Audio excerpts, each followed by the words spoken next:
Merci d'être sur la télévision Labari pour suivre le journal de ce samedi 30 novembre 2024. Mesdames, Messieurs, bonsoir et bienvenue à tous.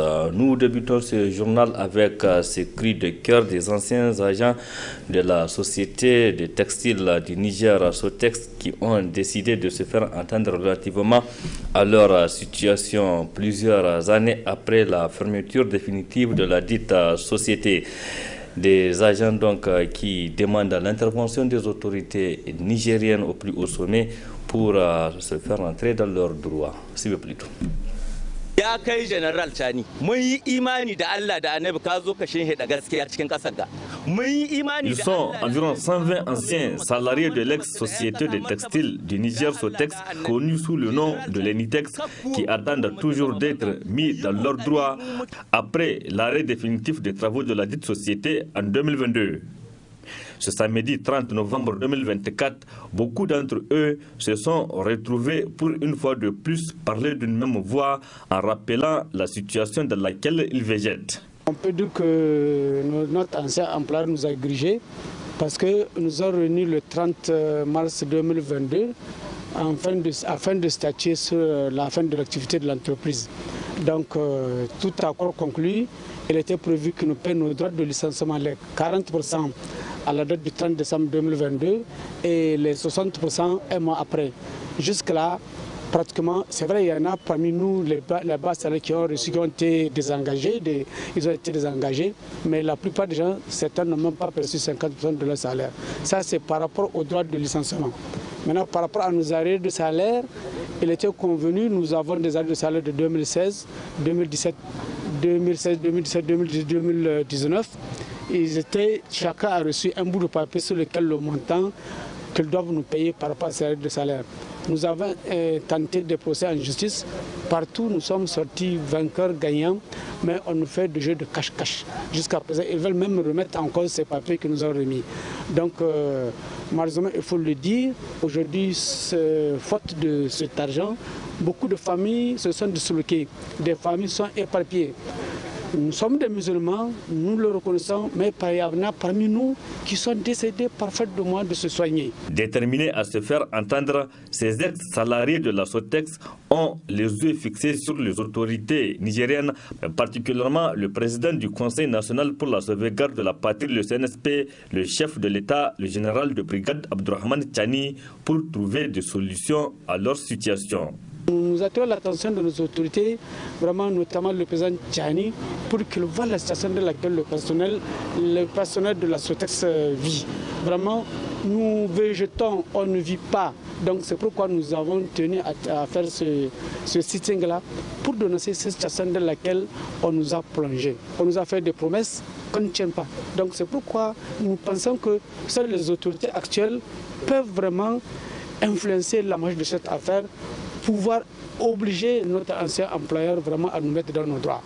Nous pensons que ces autorités, nous le remarquons, ils sont animés de bonne volonté et nous pensons qu'ils peuvent nous aider pour résoudre ce problème-là du personnel de la Sotex. Nous sommes vraiment confiants et nous lançons vraiment un appel à leur endroit pour qu'ils nous viennent en aide le plus rapidement possible. Parce que ça ne va pas, ça ne va pas. Des familles sont disloquées, des gens sont décédés, des enfants qui ne sont pas inscrits à l'école. Tout est gâté pour le personnel de Sotex. Ces autorités-là, nous avons des écoles qui veulent un redémarrage des activités industrielles pour que les jeunes puissent avoir de l'emploi. Il y a de la place. Ce bâtiment-là qui existe, on peut le mettre à la disposition d'autres entreprises pour faire, je ne sais pas, des bonbons, des biscuits. Mais l'essentiel que nous, l'ancien personnel de Sotex, qu'on nous mette dans nos droits. Ces anciens agents de l'ex-Sotex totalisent à cette date 6 ans, 6 mois de leur dû qu'ils exigent toujours d'être payés.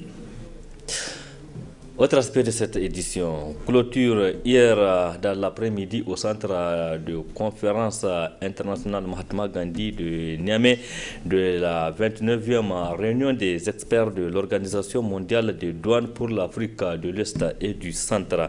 Ainsi, les experts des 24 pays membres ont 3 jours durant passer en pain fin les thématiques inscrites à l'ordre du jour de cette rencontre de Niamey. Le résumé avec Adam Soumana et Cheb Guissou.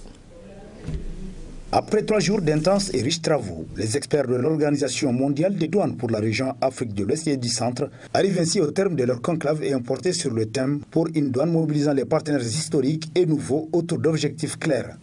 Une occasion pour ces experts de se pencher sur la lutte contre la fraude et celle relative à la criminalité transfrontalière, entre autres.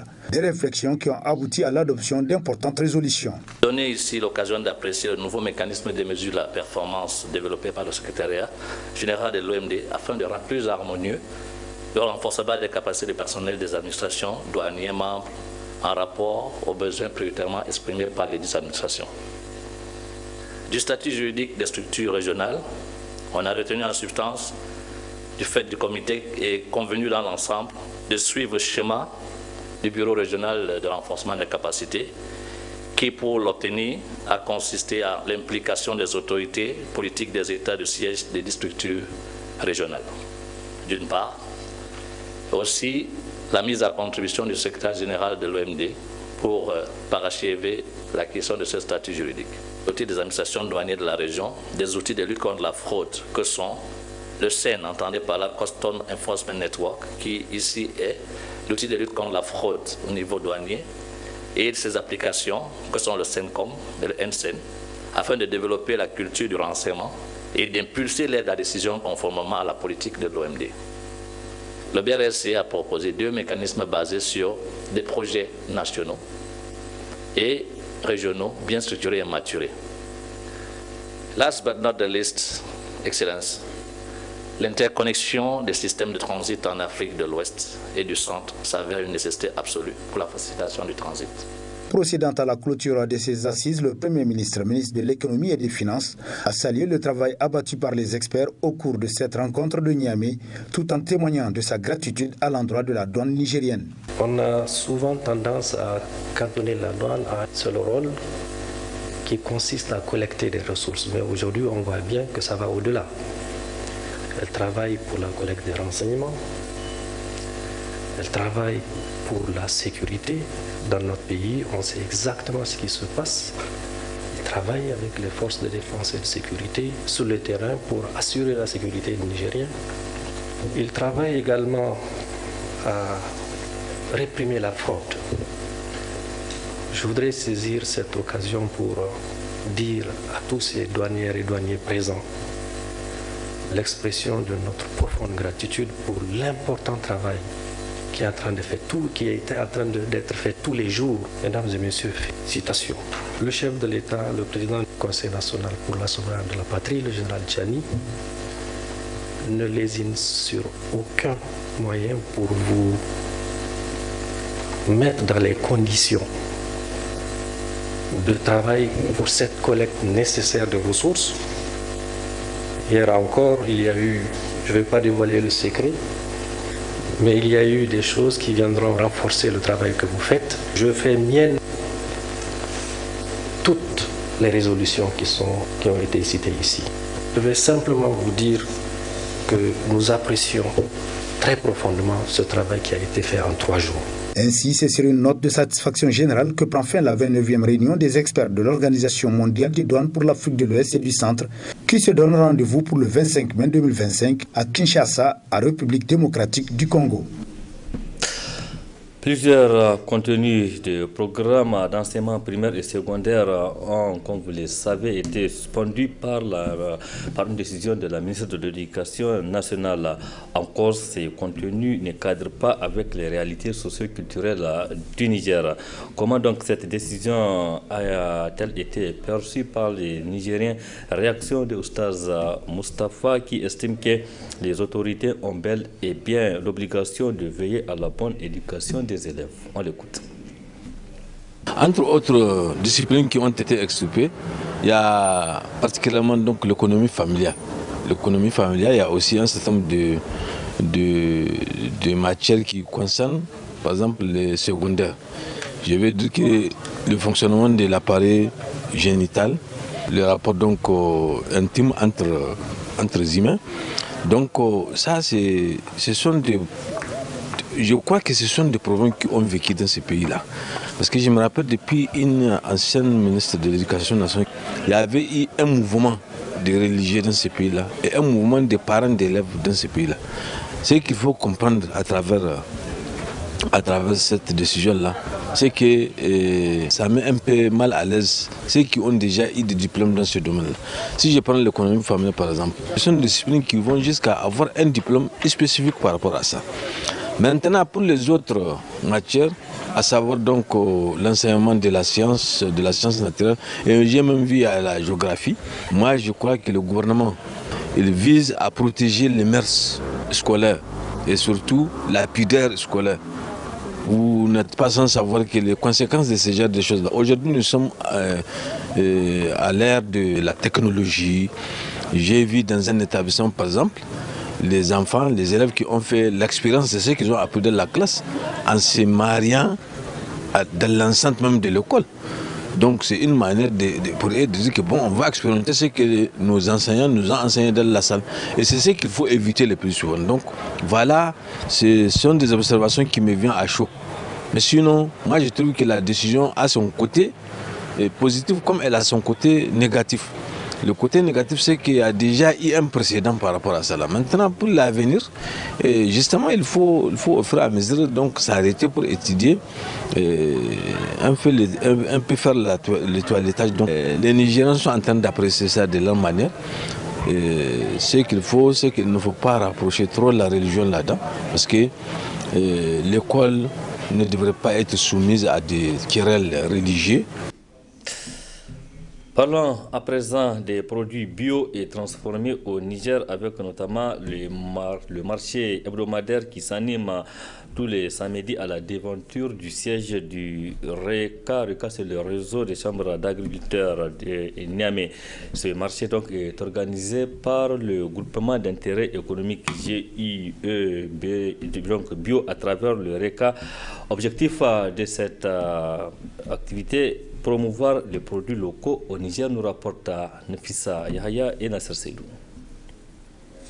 Organisé par le groupe GIE à l'initiative du réseau national des chambres d'agriculture du Niger RECA, ce marché hebdomadaire qui s'anime chaque samedi à la devanture du siège du RECA est un cadre pour les producteurs et transformatrices du Niger d'exposer leurs produits bio et naturels. La particularité de ce samedi, c'est qu'on a fait une journée de dégustation où on a amené toute la gamme de produits, donc la papaye, le moringa, vraiment toute la panoplie de nos produits où nous allons faire déguster à nos clients les produits pour aussi avoir leur avis sur la qualité des produits ou certains commentaires qu'ils vont nous faire. C'est aussi l'occasion pour nous de leur présenter, de leur annoncer que nous avons lancé notre SPG, donc un système de garantie aussi qui nous permet de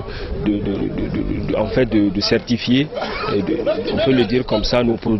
Donc nos produits sont contrôlés de bout en bout.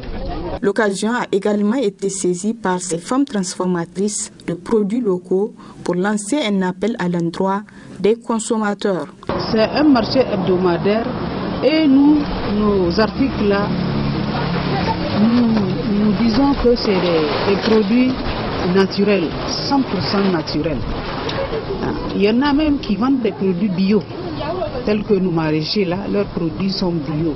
Nous leur demandons de venir découvrir ce marché-là. Au lieu d'aller dans les magasins acheter les trucs qui viennent d'Europe, dont ils ignorent comment ils sont fabriqués, qu'ils viennent encourager leurs compatriotes et déguster également leurs produits. Et faire la comparaison entre ce qu'ils achètent dans les magasins là et ce que nous produisons.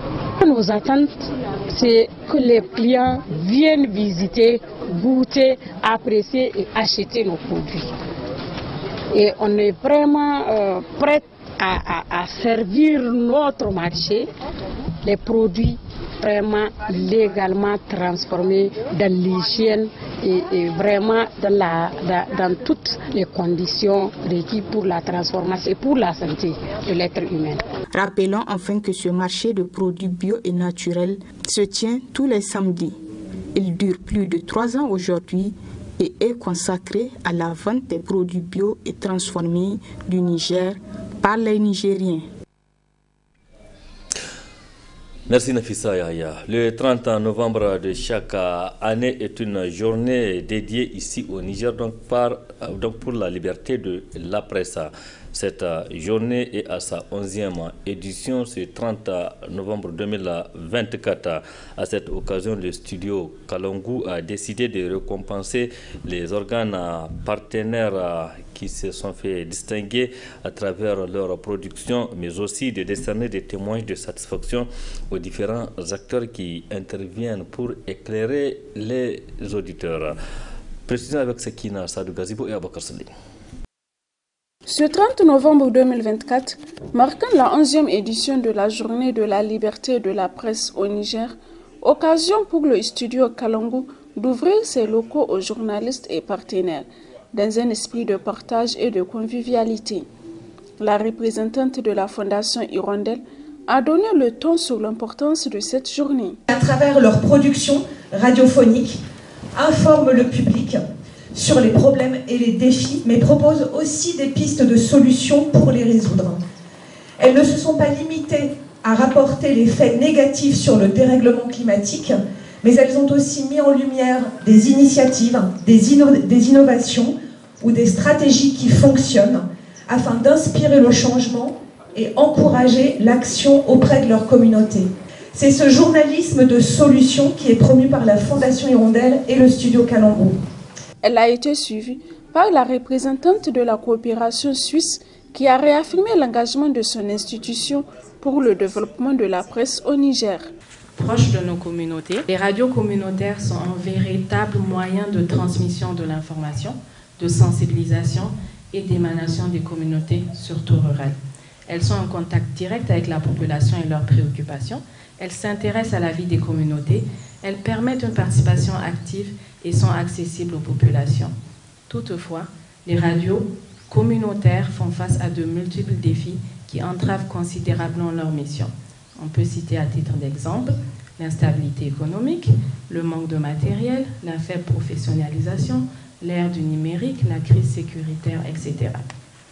Conscient de l'importance des radios, notamment des radios communautaires, la Suisse soutient, à travers son programme d'appui aux médias AI, mis en œuvre par la Fondation Hirondelle, 52 radios, dont 32 radios communautaires. Madame Falmat, directrice des médias communautaires et représentante du ministère de la Communication, des Postes et de l'économie numérique, a loué l'apport des médias, notamment communautaires, dans le développement du Niger.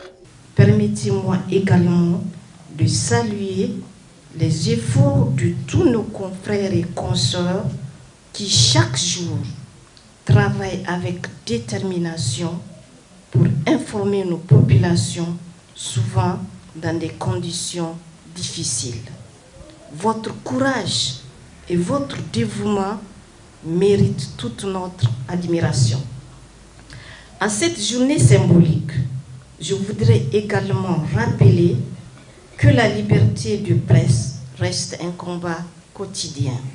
Nous devons continuer à défendre ce droit car il est indissociable de notre mission de contribuer au développement social, économique et environnemental de nos communautés. Un moment fort de la journée a été l'intervention du président du jury chargé de superviser le concours des meilleures œuvres journalistiques organisé par le studio Kalangu pour promouvoir l'excellence dans le journalisme. Des prix ont été attribués aux lauréats dans plusieurs catégories, dont le premier, la radio Tarmamoua de Tessawa, avec 5 millions de francs CFA en matériel. Le deuxième, la radio Bani de Tilaberi, avec 4 millions de francs CFA.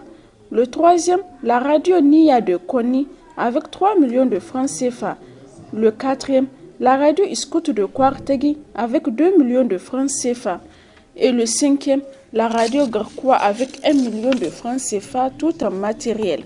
Des prix d'encouragement d'une valeur de 300 000 francs CFA ont également été remis aux radios Myria Talaka de Filengue, Barou de Wallam et Alternative de Niamey.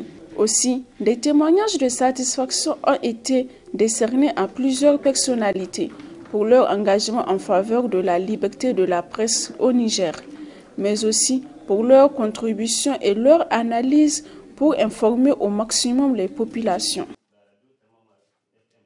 Félicitations donc aux heureux distingués. Communiquer, c'est la clé, c'est le titre du livre qui a fait l'objet de vernissage ce samedi 30 novembre 2024 à l'hôtel Bravia de Niamey. Il est l'œuvre d'un jeune Nigérien dénommé Mamadou Lamine Konaté. Communiquer, c'est la clé, se veut un guide pratique de la communication, des relations publiques et du leadership, nous rapporte Adam Soumana. Une œuvre littéraire et son auteur se voient ainsi honorés à travers la présente cérémonie enregistrant une foule immense. Il s'agit de l'ouvrage intitulé « Communiquer, c'est la clé » de l'écrivain en herbe dénommé Mamadou Lamine Konaté. Une cérémonie de vernissage qui a enregistré de nombreux témoignages sur l'ouvrage et son auteur. Le livre vient à point nommé, donc il y a une partie qui parle de tout ce qui est écrit administratif qui nous concerne, parce que comme on le dit, dire que l'école nigérienne est malade, c'est même un euphémisme. Aujourd'hui, il n'est un secret pour personne, le pays est en voie de refondation. Et pour refonder un pays, il faudrait passer par des cadres compétents. Et comment avoir des cadres compétents? Il faudrait les former. Et comment ils doivent être formés? C'est par la communication. Konaté, pour tous qui le connaissent, on le qualifie d'un mot. On dit Konaté au Boraï Borano. Et en disant Boraï Borano, je pense que ça veut absolument tout dire. Est-ce que donc l'appel que je lancerai à tous les participants et à tous les managers en particulier, soucieux de développer les performances ou bien les résultats de leurs collaborateurs par la communication, c'est de vous procurer ce livre. Aujourd'hui, nous devons nous souvenir que la clé du succès, je répète encore, la clé du succès réside dans une très bonne communication. Le livre de notre frère Konaté nous parle de la communication. La communication, c'est la clé. Si on ne communique pas entre nous, nous allons être comme dans la jungle. Pourquoi on dit la jungle? C'est parce qu'il n'y a pas assez de communication là-bas. Et aujourd'hui, s'il écrit sur la communication, c'est qu'il est très important de communiquer, de se comprendre d'abord entre nous les Nigériens par rapport à tous les problèmes qui nous assaillent. En prenant la parole à cette occasion, l'auteur de Communiquer, c'est la clé, nous donne les raisons l'ayant conduit à cet essai dont il résume son contenu à l'assistance. Avec l'essai que je vous propose aujourd'hui, je me suis appliqué à mettre en évidence l'importance de la communication, à donner quelques astuces, des conseils, des techniques pouvant permettre la réussite de toute action de communication, et ce, dans la perspective d'être un bon manager, un leader charismatique. Chers amis, chers invités, le livre vedette de cette cérémonie n'est pas un chef-d'œuvre, je vous l'avoue. Je n'ai point la prétention d'être capable d'en produire aujourd'hui. Cependant, je pense que communiquer, c'est la clé. Peut servir et surtout bien servir. Alors, servez-vous-en et surtout sans modération aucune. Ce sont là les quelques mots que je voudrais vous exprimer ce matin, sans abuser de votre temps. Merci d'être là. Merci de lire et de faire lire. Communiquer, c'est la clé. Pour un coup d'essai, c'est un coup de maître que Mamadou Lamine Konaté vient de réaliser à travers ce livre dont il faut absolument s'en procurer. Félicitations et du courage à l'auteur. Bouclons ce journal avec cette compétition de volleyball organisée par la Ligue régionale de Niamey, dont le coup d'envoi a été donné cet après-midi au niveau du stade du terrain du stade général Seynou Kounché de Niamey. Cette compétition à laquelle prennent part 7 équipes, messieurs et 2 en dames, va durer 4 semaines. Ismaël Moumouni et Nasser Seydou nous en disent plus. Mise en forme des voleurs des différents clubs de Niamey pour les compétitions à venir, objet de ce tournoi qui a réuni plusieurs équipes de la capitale. Cette compétition est l'initiative de la Ligue régionale de volleyball de Niamey, très active dans le renforcement des capacités des voleurs à travers l'organisation des tournois. Cette compétition s'inscrit dans le cadre des préparatifs de la nouvelle saison qui va commencer. Nous avons fini le championnat national, donc on appelle la Ligue 1, au mois de septembre.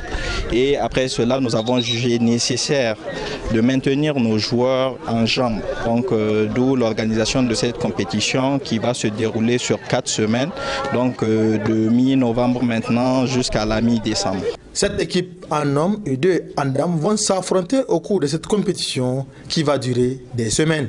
Donc les 7 équipes en hommes, vous venez de le voir tout à l'heure, le premier match qui a opposé l'AS FAN à l'AS UAM. Et maintenant nous avons l'AS Police qui va jouer contre l'AS Garde Nationale. Et demain vous aurez les autres matchs qui vont opposer les autres équipes, notamment la Renaissance, l'ASVB Aéroport et ainsi de suite. Le match d'ouverture de cette compétition a opposé l'équipe de l'Université Abounoun de Niamey en bleu et blanc et l'AS FAN en blanc. Victoire de l'AS FAN par un score de 3-0. Bonne chance donc à toutes ces équipes qui participent à cette compétition qui va durer 4 semaines. Point final de cette édition. Merci à vous de l'avoir suivi. Restez en compagnie du programme de la télévision Labari. Excellente nuit à toutes et à tous et bon week-end. Au revoir.